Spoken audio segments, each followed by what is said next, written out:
primeira entrevista aqui no Jornal Nacional, no dia 8 de julho, na primeira pergunta, eu perguntei ao senhor sobre pavio curto. Eu gostaria de voltar ao tema perguntando se o senhor teme que esse período de campanha tenha reforçado essa ideia. Os meus adversários tentaram muito mostrar isso, mas acredito que com o passar do tempo as pessoas perceberam que isso era um ataque.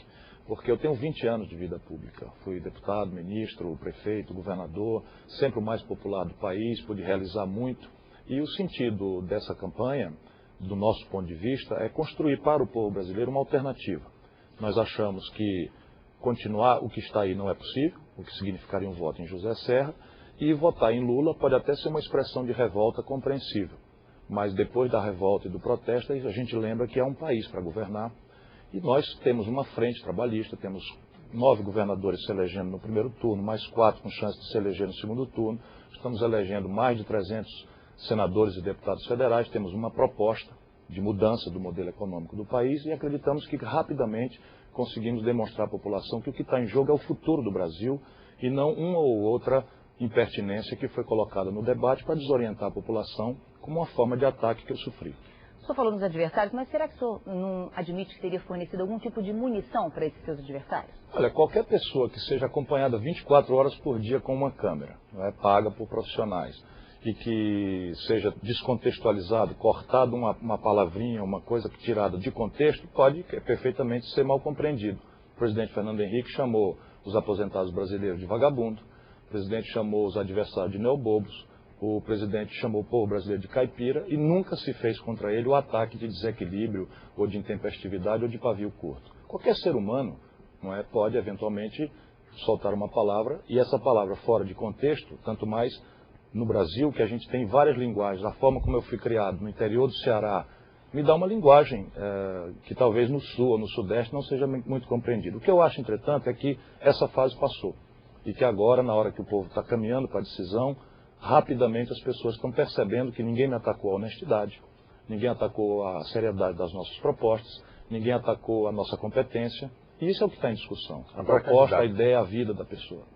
Candidato, faltam 13 dias para as eleições. Como é que o senhor vê que seria possível reverter a sinalização que dão nesse momento as pesquisas eleitorais para que o senhor vá para o segundo turno?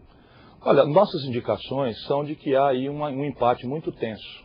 E acredito que é isso que vai ser resolvido agora. Essas indicações são com base em alguma... Levantamentos nossos internos, que não são registrados, portanto não podem ser divulgados. Publicados, é. Mas nós temos caminhado pelo Brasil e a forma com que eu sou recebido, sempre com carinho, com respeito, nos dão, essa é a 13ª eleição de que eu participo, de que a nossa proposta de abraçar o povo brasileiro, de fazer um projeto que tenha compromisso com a população negra, que é a população onde a pobreza rebate mais forte, um compromisso com o jovem que procura o primeiro emprego e está sendo frustrado, um compromisso com a aposentadoria. É nesses eleitores que o senhor vai apostar mais para tentar... A minha candidatura tem esse sentido. Quer dizer, eu quero ser presidente para abraçar 50 milhões de pobres que estão sem perspectiva no Brasil. Vamos falar de segurança. No seu projeto, o senhor fala em estatização das fábricas de armas.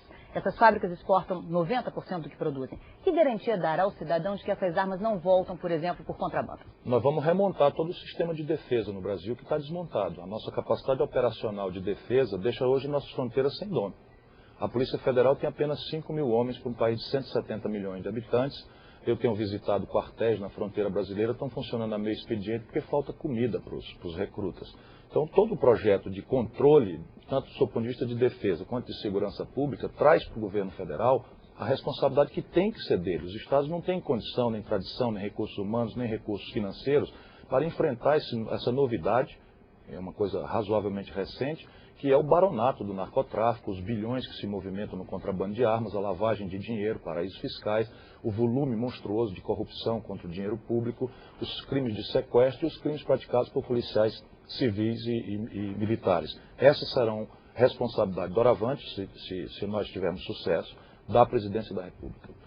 Candidato, ainda sobre violência, o senhor também tem um projeto sobre armas. O senhor chegou a dizer no programa do dia 24 de agosto que o senhor pretende suspender definitivamente portes de armas e determinar a apreensão de todas as armas que circulam atualmente no Brasil. Como é que se pode cumprir uma promessa como essa? Eu fiz isso como governador do Ceará. Claro todas as armas, candidato? Não, todas não. Você vai apreender todas as armas que você conseguir apreender. Nós vamos determinar uma operação permanente, regular, não vai ser episódica, em que o porte de arma fique suspenso, as exceções são para armas esportivas, com devida licença, para a empresa de segurança, naturalmente com a devida licença, e aquelas armas que o cidadão guarda no domicílio.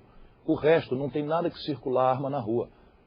Hoje a posse de arma é uma vulgaridade no Brasil, que tem terminado brigas bobas em bares no sábado à noite, a causa mais boba de morte sem fundamento no Brasil. E nós temos que proteger a vida. Rapidinho aqui, só mais uma pergunta antes da gente ir para o comercial, candidato. O que o senhor acha da flexibilização das leis trabalhistas? Eu acho que isso significa, na prática, agravar de forma dramática o que já está acontecendo. A massa salarial brasileira encolheu mais de 20% nos últimos anos. Nós temos de cada 100 trabalhadores, 58 sem qualquer cobertura de previdência, sem carteira assinada. Esse é um dos grandes projetos nossos, atacar as razões da informalidade, diminuir a contribuição na folha de pagamento.